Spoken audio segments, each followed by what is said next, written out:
Today we are reading the 8th chapter from the book Panoramic View of Sahaj Marg, written by Shri Raghavendra Rao. So this chapter is titled Theory and Practice of Spiritual Transmission. The ultimate source is all-pervading. Individual beings have formed subtle and gross sheaths around themselves. The sense of separation has caused the feelings of incapacity and impotency and degeneration. Struggle and strife have set in. The tendency of the struggle is for the creation of still more grossness and complexities. The willpower of one who has shattered away all his coverings and complexities help others in regaining their lost kingdom. The will of such a one gets power direct from the ultimate source, and the power works if transmitted upon the innermost core of the individual's being.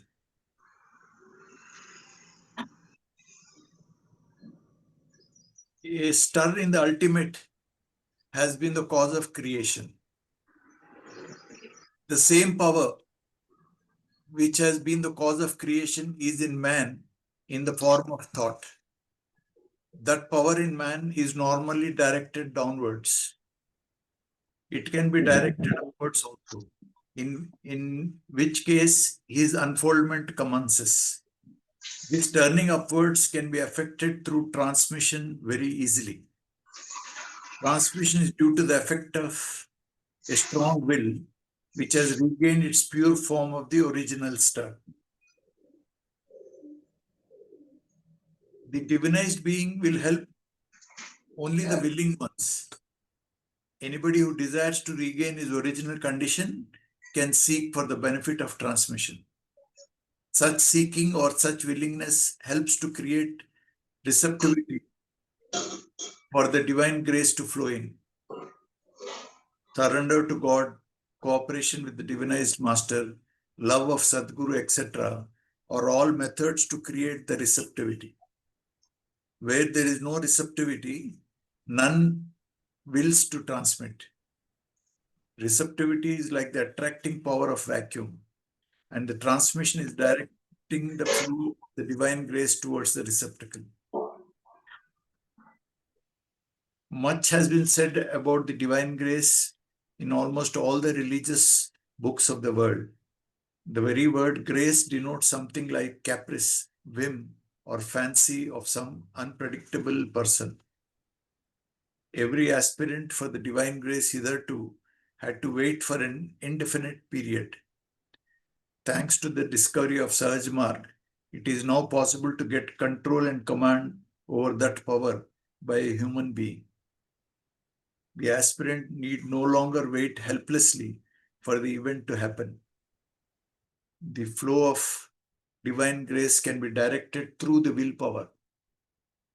This transmission is being practiced in Sahaj Marg. The Abhyasis and the preceptors of Sri Ramchandra mission are experiencing and experimenting with it daily. It's a basic fact that the formations of complexities, grossness, and other complicated knots inside one's being depend entirely on the ignorance of his own real nature.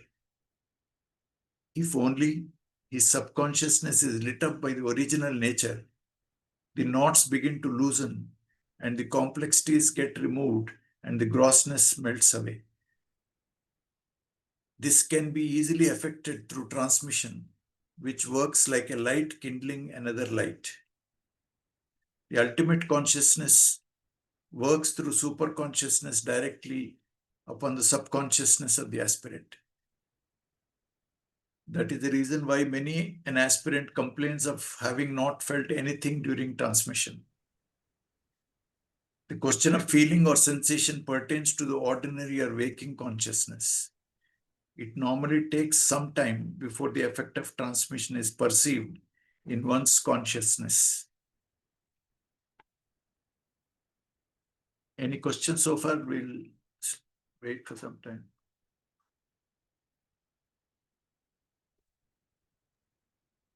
That just the last line when he's saying, uh, "This is the reason why Yeah, you don't feel." yeah. Because the nature of transmission is given by a trainer who is absorbed in master, and master who is himself absorbed in the immaterial absolute. That is beyond all. Thought is the finest energy we have. That is subtler than thought, actually. So that is transmitted into the core of the individual's consciousness. When we use the word heart, it means the combination of heart and mind. Heart is the source of feelings, and the brain is the source of thinking. So thinking and feeling, if they get united, you use the term spiritual heart for it. Actually, when you use the word heart, it means the fusion of the thinking and feeling faculty in us. Normally, these two work at cross purposes. They are not in harmony in normal people, normal majority of the people. In meditators, we tell them to connect their heart and mind together, and then get their feelings and thinking into understanding and feeling into harmony, and then the heart, and then they do prayer, and when they do prayer, a vacuum is created, and then the transmission is given. So the transmission is a very superfine consciousness. So, so far, human being is aware only of sensory impressions coming into his mind and the reactions of the mind to those sensory impressions, or the thoughts related to experiences generated out of sensory impressions only. So he can only have cognition of sight, touch, or feel the sound and taste and all that, and pressure sensation. I mean joint sensation, or sensations from the body. He's only aware of those sensations only. So, so when spiritual transmission is received from a master of very high caliber, you will not feel anything at all. But the effect of it will be felt after some time. Like when Babuji gave a sitting to me, I was waiting when this will end, because I was not feeling anything, because it is beyond the wavelength. It is something like uh, a radio. If you tune a radio to a particular station, you'll be catching it. So Correct. unless your mind is so purified, you will not be able to be sensitive to catch the subtlest vibrations from a master of that caliber, actually. So, but as you keep meditating, as you start doing cleaning properly, and then start creating spiritual samskaras, then your mind also becomes sensitive.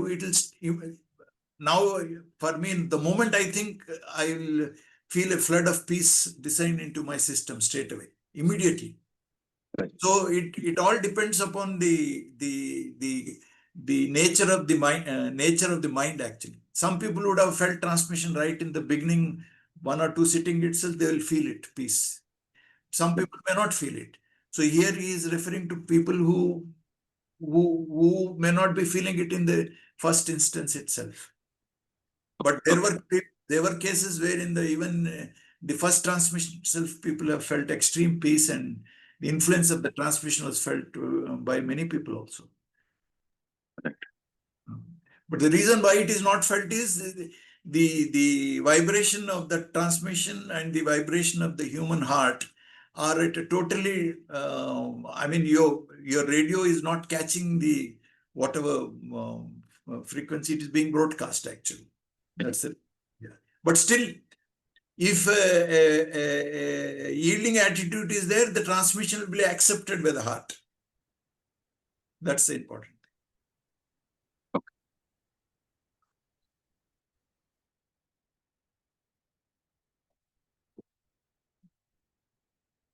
The practice of spiritual transmission through yogic methods is not entirely a new invention of today, although the credit of bringing it to the reach of all men goes to the inventor of Sahaj Marg.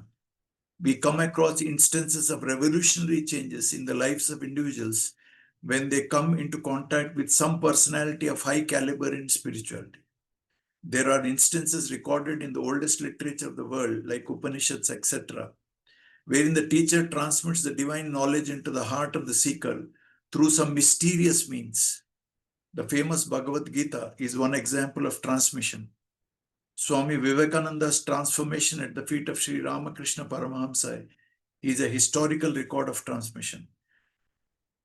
Mahatma Ramchandraji Maharaj, founder, president of Shri Ramchandra Mission, absorbed the entire transmission of his Samartha Guru. The present-day students of Sahaj Marg are the living examples of the practice of transmission. How exactly the transmission is done is, however, bound to remain a mystery because it is not describable through words.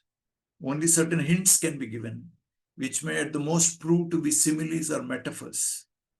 The preceptor is taught certain methods by the master to give training to the seekers, or the aspirants, or the students of yoga, according to the methods of Sahaj Marg.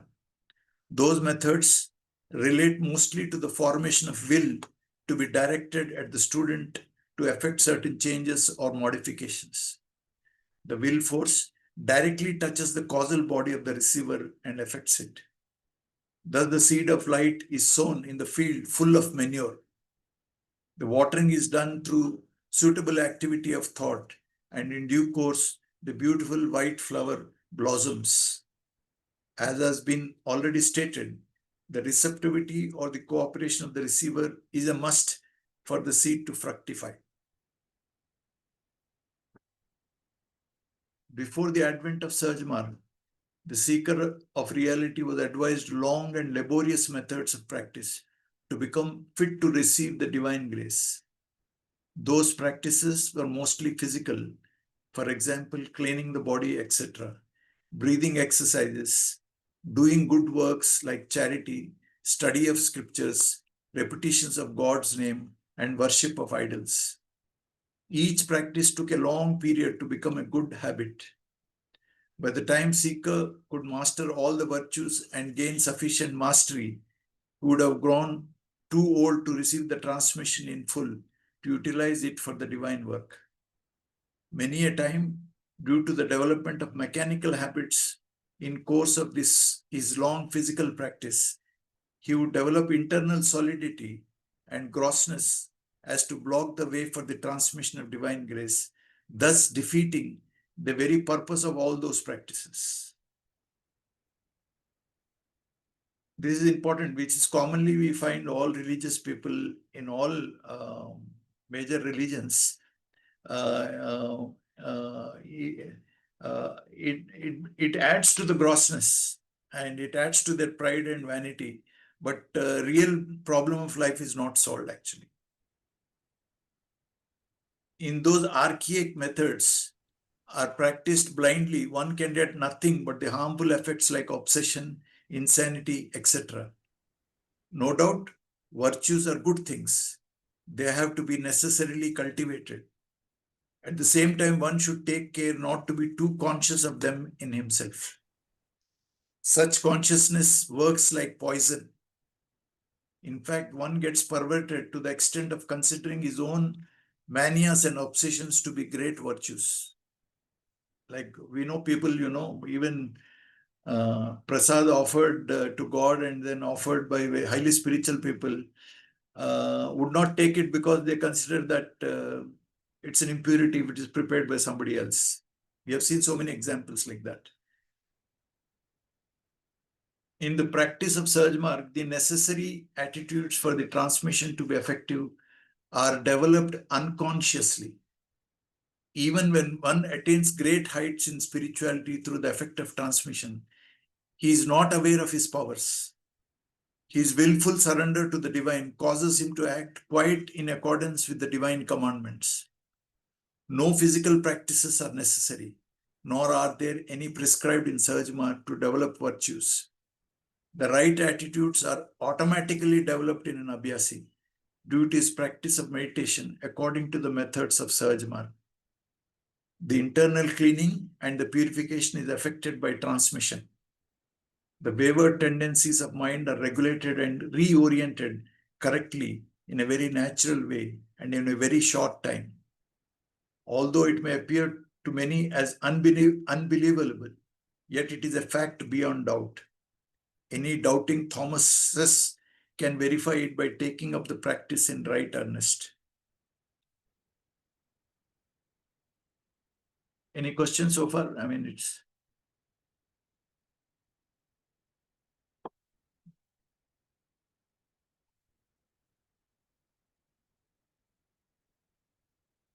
discrimination and renunciation, Viveka and Vairagya, are the two essential conditions for progress in spirituality. Methods are prescribed to practice Viveka and Vairagya. According to the practice of Sahaj Marg, separate practices of Viveka and Vairagya are not necessary. They are just conditions of mind which develop in the student automatically by the help of transmission. Even a lifetime of practice of discrimination between the real and the unreal cannot create the condition of mind which can be called the state of Viveka. Similarly, no amount of the practice of detachment with the world can bring the condition which is real Vairagya. In fact, Viveka and Vairagya are not in themselves methods for practice. When the Abhyasi takes a deep impression of the ultimate reality upon his mind through transmission, the preliminary state of Viveka is already attained by him. And when he attempts with interest and enthusiasm to attain the goal as quickly as possible, leaving aside everything else, he attains the primary stage of Vairagya. This is important actually. I want the readers to concentrate on this and assess in themselves whether they are developing Viveka and Vairagya. If they are not developing, that means they require help from a trainer, and then they should understand that there is some deficiency or mechanicalness in their practice. There is no passion or determination or enthusiasm in their practice. If they practice with enthusiasm and passion and then with determination, Viveka and Vairagya should come on its own if supported by Pranahuti. This is the thing which people should observe their own minds and come to their own conclusions at. There are certain points in the body which, if pressed through transmission, creates in man such wonderful spiritual conditions which take years of practices to attain through other methods without transmission. The experiences of students of Sahaj Marg provide ample proof of the above statement. The individual student will be having some specific tendencies of mind which obstruct or retard their speedy progress. Those tendencies can be set right in a moment by transmission. Since all these tendencies are developed by the activity of thought only, their correction too is affected by the power of thought. This correcting power can be had through transmission, when the heart of the student is linked up with the will of the transmitter or the preceptor. You can have it just for the asking, or the door shall be opened to you immediately you knock at it, are not silly statements of great saints. The method of transmission has proved in practice that it is really as easy as that. Go to any preceptor of Shri Raghavendra mission and verify it for yourself. This disbelief has set in the minds of people because of general non-availability of the method of transmission so far. God is the simplest and the purest being. The method of Sahaj Marg is based upon that above theory. There is no room for the hypnotic or materialistic effects in yogic transmission of Sahaj Marg. A simple method of meditation, aided by transmission, will take the aspirant to very great heights in spirituality, most easily and within a very short time. Yoga without tears is the title given to it by a great philosopher of Sri Raghavendra mission in his serious humor. I think this was told by Dr. K.C. Vardacharya, I think. The power of transmission is really a yogic attainment of high order.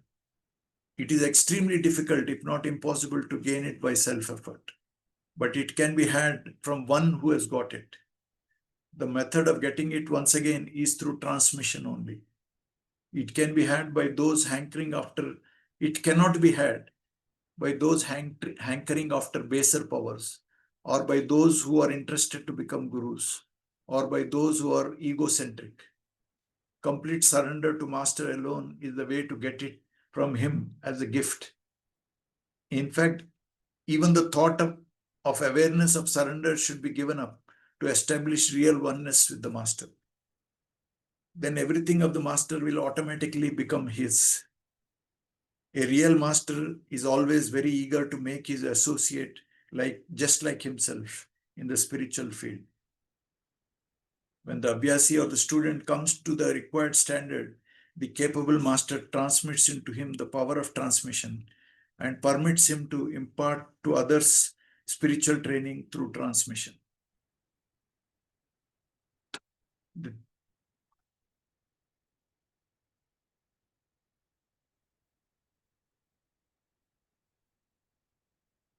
The theory and practice of spiritual transmission are based upon the fact of establishing a connection or relationship between the master and the student, wherein the master focuses his attention on the Abhyasi to impart the divine impulse.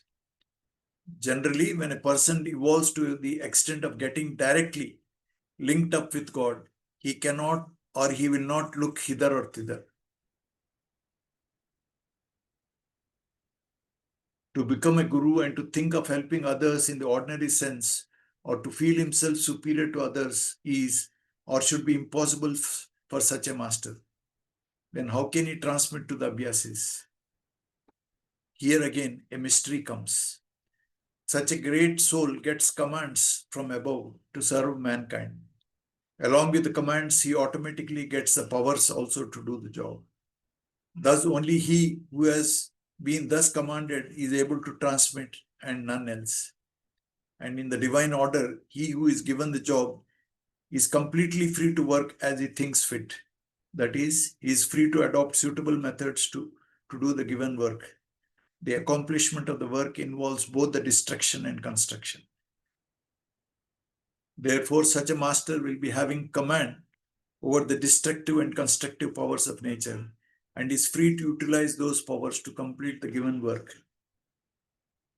Babuji, in some of his writings, has given indications of the presence of a special personality in our midst who is working to effect a change as required by nature. That special personality has got absolute freedom to utilize all the powers of nature as it thinks fit. Nature is a wonderful workshop. There is a world of metaphysics operating behind this physical world. To describe that world in terms of this world is almost impossible. Nevertheless, there is a parallelism between that and this.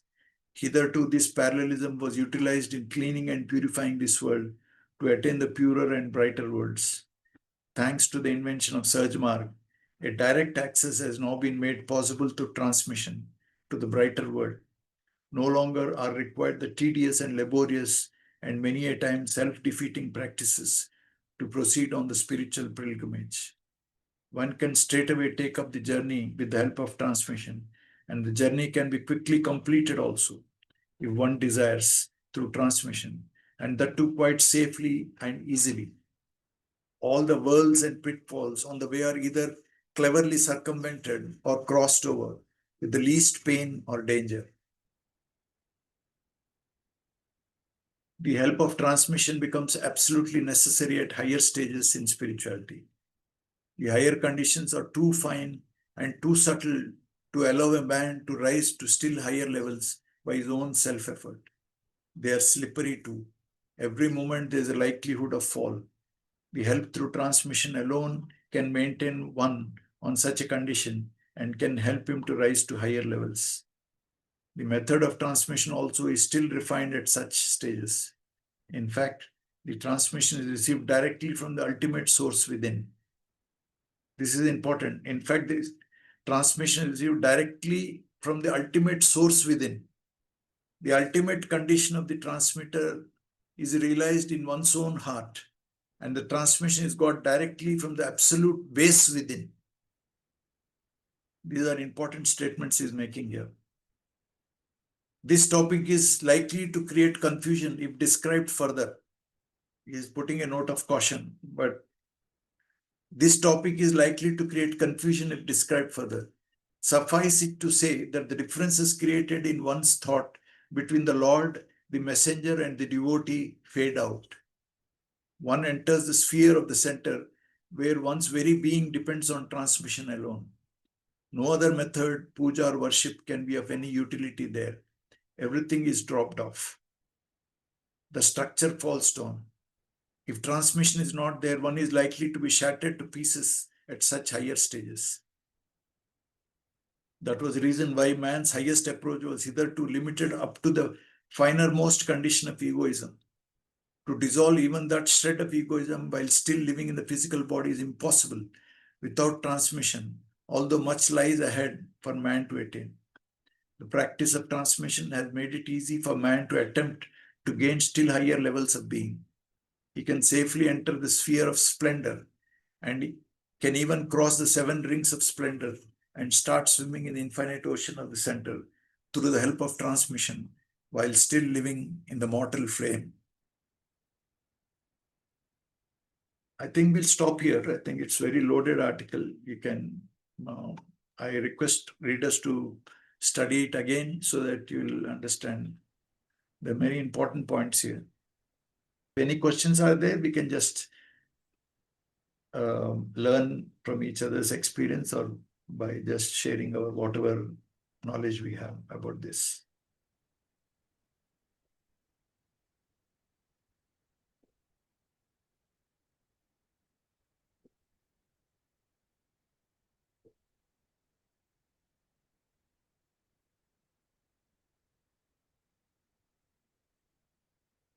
So the just last paragraph, one paragraph before.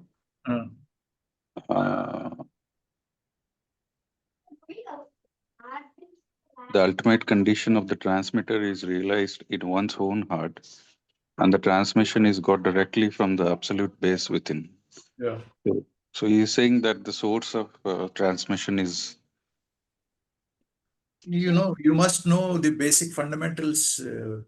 The choke or the supraactive center, that vibration has caused the whole world to exist. Even you and I are also the manifestation of that vibration. And the purity of the vibration is present in your heart, actually. When I say the heart, the union of the understanding and feeling faculty. So the innermost core, the same purity of that initial vibration is there. So one of the major delusions of human being is that he believes he's separate from God. So that delusion is totally eliminated when you reach higher stages of spiritual progress, and you do not know whether God is giving or you are giving. All those ideas simply slip away out of your mind. It is a matter of experience. You cannot think about it. Even thinking also, it's when you are having layavastha with the master, when you become one, either you exist or God exists. Right. After a certain stage, you can, famous Babuji's story and Kabir's this thing, प्रेम गली अति सांकरी है जब तू है मैं न हूं मैं हूं तू न है. The lane of love is so narrow. Either you exist, or if you exist, I will not exist. If I exist, you will not exist. The final stages, when the mind, you transcend the mind, only God is there. No? Everything is God there. So conceptually also you can understand it. There is no difficulty in understanding what is written. But whether that we are all trying to realize that condition.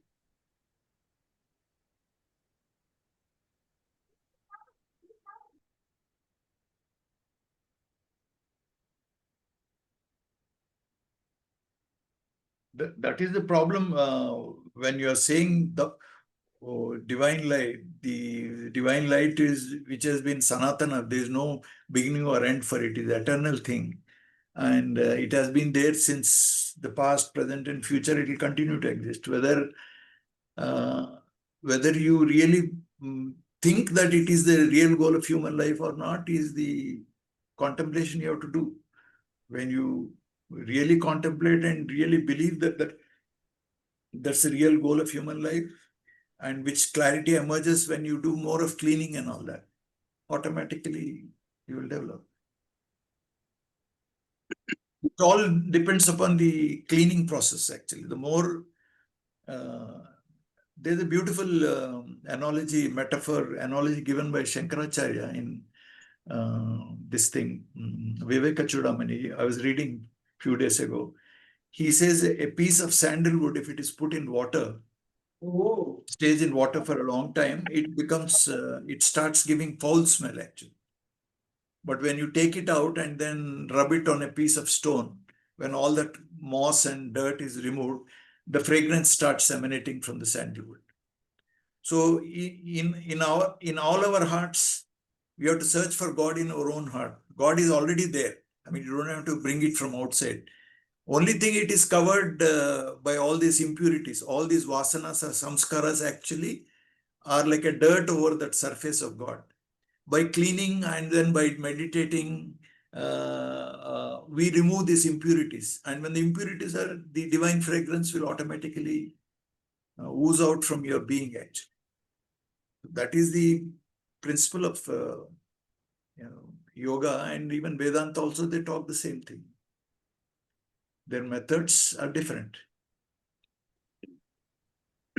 Vedantic people, Tattvamasi and all, they progress through Jnana Yoga.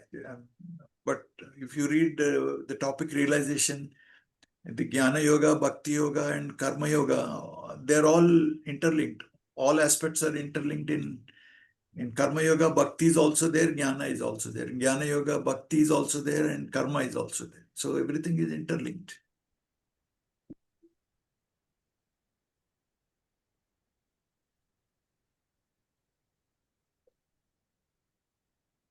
So it's if you want to progress, you have to practice seriously whatever the master is telling you, like a sincere student, and then not form further samskaras by dedicating anyway you're doing work. We have to work to survive in this world. While doing the work, normal people work with a motivation to earn name, fame, money, and all that. And in the process, they get frustrated, depressed, and finally they promised happiness does not come to a materialistic person. So we work by dedicating, anyway, as long as you're living, you've got to work. You are dedicating the work to God Himself. So in that process, when you dedicate the work to the God, what happens? Samskara will not form. And by cleaning, the old samskaras are going away. The trainer removes the old samskaras. And you also, by everyday regular evening cleaning, samskaras go away. So your progress is extremely rapid in this system if you're following it correctly. But if you are doing, if you don't have that yearning to achieve freedom or craving to realize God, and if you're doing it mechanically as just like a ritual and all that, then the progress will be there, but it will be slow progress. Progress will be there. Any effort will be there. There's a reaction to that effort.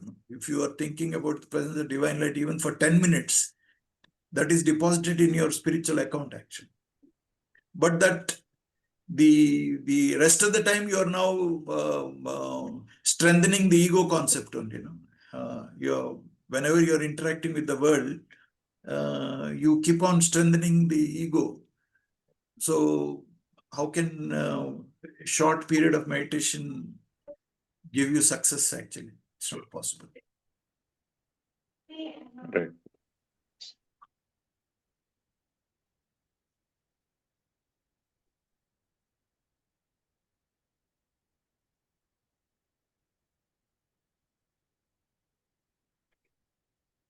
Okay, then we'll meet next Sunday then.